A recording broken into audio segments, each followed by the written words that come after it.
നമ്മൾ ഷാഫി പറഞ്ഞത് അല്ലെങ്കിൽ ഇപ്പോൾ ഇവിടെ നിജേഷ് പറഞ്ഞത് ഒക്കെ നമുക്ക് മാറ്റി വയ്ക്കാം. ഇതിൽ റൂറൽ SP അത് അദ്ദേഹം ഒരു പാർട്ടിയുടെ വക്താവല്ലല്ലോ. അദ്ദേഹം വളരെ കൃത്യമായി പറഞ്ഞ കാര്യം, മാധ്യമപ്രവർത്തകരുടെ അടുത്ത് പറഞ്ഞ കാര്യം, പോലീസിലെ ചിലരുടെ ഭാഗത്തുനിന്ന് വളരെ തെറ്റായിട്ടുള്ള നടപടികൾ ഉണ്ടായിട്ടുണ്ട് എന്നാണ്. അവർ അത് ചെയ്യാൻ പാടില്ലാത്ത രൂപത്തിലുള്ള ഈ പ്രവർത്തനങ്ങളിലേക്ക് പോയി, അതായത് ആക്രമണകാരികളായിട്ട് അവർ മാറി എന്നുള്ളതാണ്. അത് വത്സനാണോ അതല്ല അഭിലാഷാണോ അതൊക്കെ വേറെ കണ്ടെത്തിക്കോട്ടെ. അതാരാണെന്നുള്ള കാര്യം ഇപ്പോൾ ഷാഫി അടി കിട്ടുന്ന സമയത്ത് ഷാഫി കണ്ടിട്ടുണ്ടോ എന്നുള്ളത് നമുക്കറിയില്ല. പക്ഷെ എന്തായാലും പോലും ചില പോലീസ് ഉദ്യോഗസ്ഥന്മാർ തെറ്റായ രൂപത്തിലുള്ള രീതിയിലാണ് പ്രവർത്തിച്ചത്. അവർ അനാവശ്യമായിട്ട് പ്രകോപനം ഉണ്ടാക്കുന്ന രൂപത്തിൽ പ്രവർത്തിച്ചു എന്ന് പോലീസിൻ്റെ ഉന്നതനായിട്ടുള്ള അവിടെയുള്ള ചാർജുള്ള റൂറൽ SP ആണ് പറഞ്ഞിട്ടുള്ളത്. അപ്പോൾ സ്വാഭാവികമായിട്ടും പോലീസിൻ്റെ ഭാഗത്തുനിന്ന് ഉണ്ടാവാൻ പാടില്ലാത്ത രൂപത്തിലുള്ള അതിക്രമം ഉണ്ടായി എന്നുള്ള കാര്യത്തിൽ സംശയമില്ല. പിന്നെ ലാത്തി, ഇപ്പോൾ കുറേ പ്രശ്നങ്ങളുണ്ടാകുമ്പോൾ ലാത്തി കൊണ്ട് അടിയൊക്കെ ഉണ്ടാവും. സാധാരണ പോലീസുകാർക്കുള്ള നിർദ്ദേശം തന്നെ അരയ്ക്ക് താഴോട്ട് അടിക്കണം എന്നുള്ളതാണ്. ഇപ്പോൾ ചില പിറകുന്നൊക്കെ അടി വന്നേക്കാം, കാരണം ആളുകൾ അടിച്ചു ഓടിക്കുന്ന സമയത്ത് ഇപ്പോൾ പിറകുന്ന അടി വന്നേക്കാം. ഇത് ഷാഫിയുടെ മൂക്കിന് ആണ് അടി വന്നുള്ളത്. നമുക്ക് അറിയാമല്ലോ, ആളെ വ്യക്തമായിട്ട് കണ്ടുകൊണ്ട് അടിക്കുന്ന രീതിയാണ്. ഷാഫിയെ അടിക്കുക എന്നുള്ള രീതിയില്ലെങ്കിൽ പോലും അടിക്കുന്നത് ഒരാളുടെ മുഖത്താണ് എന്ന് അറിഞ്ഞുകൊണ്ട് അടിക്കൽ തന്നെയാണ്. അതാര് ചെയ്താലും തെറ്റായ കാര്യമാണ്. അതിനെ ന്യായീകരിക്കാൻ പറ്റില്ല എന്ന രൂപത്തിൽ പറഞ്ഞത് റൂറൽ SP ആണ്.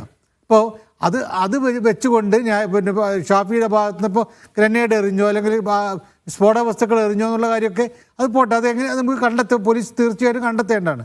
ഇവിടെ ഒരു പരാതി ഇല്ലെങ്കിൽ പോലും റൂറൽ SPയുടെ ഈ ഒരു ഒറ്റ പ്രതികരണം വെച്ചുകൊണ്ട് തന്നെ അത് ചെയ്ത ഉദ്യോഗസ്ഥന്മാർക്കെതിരെ അത് ആരാണോ, അത് A ആണോ B ആണോ എന്നുള്ളതല്ല പ്രശ്നം.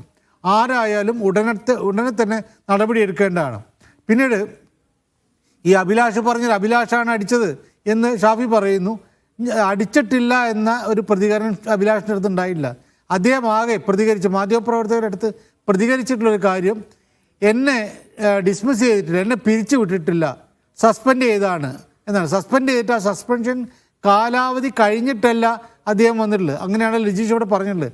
സസ്പെൻഷൻ കാലാവധി കഴിഞ്ഞിട്ടല്ല അദ്ദേഹം വന്നതെന്നാണ് അഭിലാഷ് പറഞ്ഞിട്ടുള്ളത്. അദ്ദേഹം പറയും, ഞാൻ ട്രൈബ്യൂണലിൽ പോയിട്ട് വിധി നേടിയിട്ടാണ് തിരിച്ചു വന്നിട്ടുള്ളത്. അപ്പോൾ സ്വാഭാവികമായിട്ടും സസ്പെൻഡ് ചെയ്യപ്പെട്ട ഒരാൾ ട്രൈബ്യൂണലിൽ പോവില്ല. എന്ത് കാരണവശാലും പിരിച്ചുവിട്ടാൽ സ്വാഭാവികമായിട്ട് പോവാം. സസ്പെൻഷനുള്ള ഒരാളാണെങ്കിൽ ട്രൈബ്യൂണലിൽ പോവില്ല എന്നുള്ള കാര്യം നമുക്കെല്ലാവർക്കും അറിയാം. കാരണം സസ്പെൻഷൻ ഒരു ശിക്ഷാ നടപടിയായിട്ട് പറയുന്നില്ലല്ലോ. അപ്പോൾ സ്വാഭാവികമായിട്ടും അദ്ദേഹം ട്രൈബ്യൂണലിൽ പോയിട്ടുണ്ട് എന്ന് പറയുന്നുണ്ടെങ്കിൽ അദ്ദേഹത്തെ പിരിച്ചുവിട്ടായിരിക്കും. അത് ഇനി വാർത്ത വരാത്തതാണോ, അദ്ദേഹത്തിന് തിരിച്ചെടുക്കാൻ ട്രൈബ്യൂണൽ പിന്നെ ഉത്തരവ് കൊടുത്തിരുന്നുള്ളതായിരുന്നു നമുക്കറിയാതെ ഇതിന് പുറത്ത് വരേണ്ട കാര്യമാണ്. എന്തായാലും അഭിലാഷ് പറഞ്ഞിട്ടുള്ള കാര്യം അദ്ദേഹം ട്രൈബ്യൂണലിൽ പോയിട്ടാണ് തിരിച്ചു വന്നതെന്നുള്ളതാണ്. അപ്പോൾ സ്വാഭാവികമായിട്ടും നടപടിക്ക് വിധേയനായിട്ടുള്ള ആളാണ്. പിന്നെ വേറെ നിജേഷ് ചോദിച്ച ഒരു ചോദ്യം എനിക്കും പ്രസക്തമായി തോന്നുന്നുണ്ട്. കൺട്രോൾ റൂമിലുള്ള ഒരാൾ അവിടെ വരുന്നു, അദ്ദേഹമാണ് അടിച്ചതെന്ന് പറയാം. അപ്പോൾ സ്വാഭാവികമായിട്ടും വ്യക്തിപരമായ വിരോധം, ഞാൻ നിജേഷ് പറയുന്ന രീതിയിൽ അത് ശബരിമല തകർക്കാൻ വേണ്ടിയിട്ടാണ്, ശബരിമല ഈ വിഷയം അത് മറയ്ക്കാൻ വേണ്ടിയിട്ടാണ് എന്നോ അല്ലെങ്കിൽ ഇപ്പോൾ സർക്കാരിൻ്റെ പ്രത്യേക നിർദ്ദേശപ്രകാരമാണെന്നോ മുഖ്യമന്ത്രി പ്രത്യേകമായിട്ട് നിർദ്ദേശിച്ചാണെന്നൊന്നും ഞാൻ പറയുന്നില്ല. അതിൽ രാഷ്ട്രീയം പോലും എനിക്കറിയില്ല, അത് ഉണ്ട്. പക്ഷേ ഇദ്ദേഹം വ്യക്തിപരമായിട്ടുള്ള രീതിയിൽ തന്നെയാണ് ചെയ്തിട്ടുള്ളത്. അത് വ്യക്തിവിരോധം കൊണ്ടാണോ ഇനി അല്ലെങ്കിൽ രാഷ്ട്രീയ താല്പര്യം കൊണ്ടാണോ ഉള്ളത് കണ്ടെത്തേണ്ടതാണ്. എന്തായാലും ഒരു കാര്യത്തിൽ സംശയമില്ല, ഇതുകൊണ്ടൊരു നേട്ടം LDF ഉണ്ടാകാൻ പോകുന്നില്ല, CPM ഉണ്ടാകാൻ പോകുന്നില്ല. ഈ ഒരു പ്രശ്നം തീർച്ചയായിട്ടും നമുക്ക് എല്ലാവർക്കും അറിയാം. ഒരു MP-യെ ഒരു പ്രശ്നം ഉണ്ടാകുമ്പോൾ MP-മാർ രാഷ്ട്രീയ നേതാക്കന്മാർ ആ സ്ഥലത്ത് എത്തുക എന്ന് പറയുന്നത് സ്വാഭാവികമായ കാര്യമാണ്. അവിടെ പ്രശ്നം ഉണ്ടാക്കാൻ വേണ്ടി ഷാഫി വന്നു എന്ന് ഞാൻ വിചാരിക്കുന്നത്. എന്തായാലും അദ്ദേഹം അവിടെ എത്തുന്നു. ആ സ്ഥലത്ത് വെച്ചിട്ട് ഇപ്പം കോൺഗ്രസ്സുകാർ തന്നെയാണ് അവിടെ സ്ഫോടവസ്തു എറിഞ്ഞെങ്കിൽ പോലും അത്തരം ആളുകളെ പിടികൂടുകയോ അല്ലെങ്കിൽ കാര്യങ്ങളിലേക്ക് പോകാം. നേരെ ഇതിലേറ്റവും കൂടുതൽ പരിക്കേറ്റ വ്യക്തി ഷാഫിയാണ്. അപ്പോൾ സ്വാഭാവികമായിട്ടും ഷാഫിയെ ഉന്നം വെച്ചിട്ടുണ്ട്. ഏത് ഉദ്യോഗസ്ഥരാണെങ്കിലും അതിപ്പോൾ A ആണോ B ആണോ എന്നുള്ളത് നോക്കുന്നില്ല. എന്തായാലും ഷാഫി ഉന്നം വെച്ചുള്ള കാര്യം ശരിയാണ്. അത് രാഷ്ട്രീയമായിട്ട് ഒരു നേട്ടം LDFന് നേട്ടം ഉണ്ടാക്കാത്തതാണ്. ശരിക്കും